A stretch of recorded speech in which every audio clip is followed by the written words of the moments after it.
Hello guys, a pleasant day to all of us. I'm Anjanette De La Rosa, a BSBA student, major in marketing management.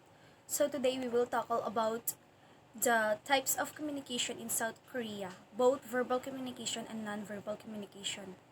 So first is, let me define what is verbal communication.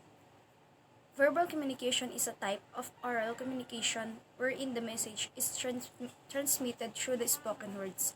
Here the sender gives words to his feelings, thoughts, ideas, and opinions and expresses them in form of speeches, discussions, presentations, and conversation.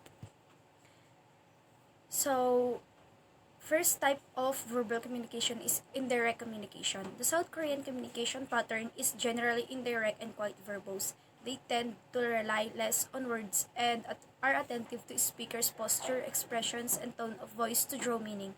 Speech can be ambiguous as they often understate their point. The purpose of this is to maintain harmony throughout the conversation and prevent a loss of face on either end of the exchange. The best way of navigating this rhetoric to find the underlying meaning, to check for clarification several times through open-ended questions. So, when we talk about indirect communication in South Korea, South Korean people tend to less focus on words. In short, they are not very talkative. Next is refusals. A South Korean's preoccupation with saving face and politeness means that they will seldom give a flat no or negative response even they don't agree with you.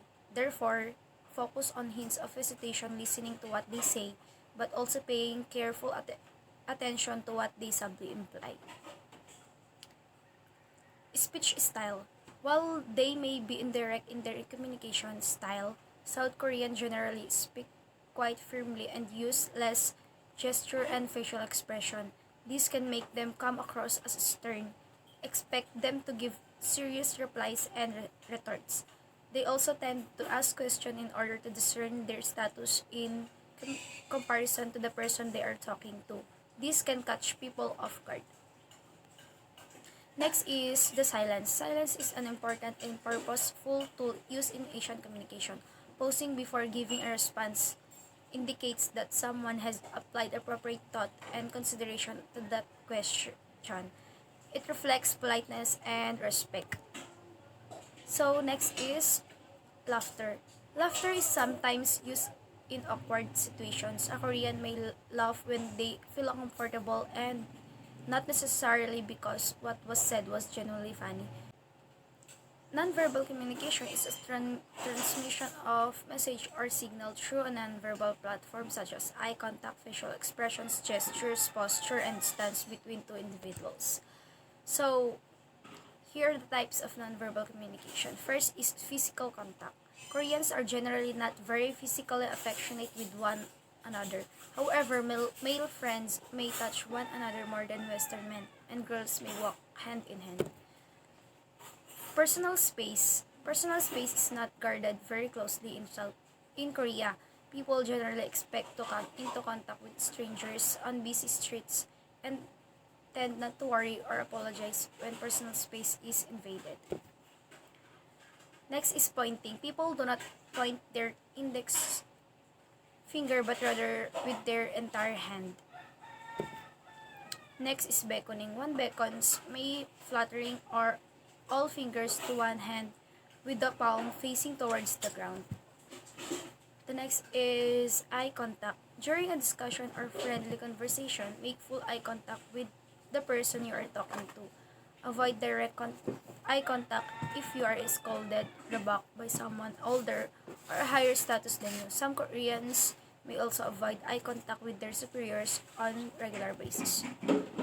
Next is hands. Use two hands or right hand alone to offer or receive something. Gesture. It is considered rude to make a fist with your hand while placing the thumb between the middle and index finger.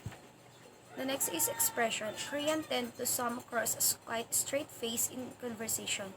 However, their facial expression can immediately expose when they are angry or disagreement. Smiling.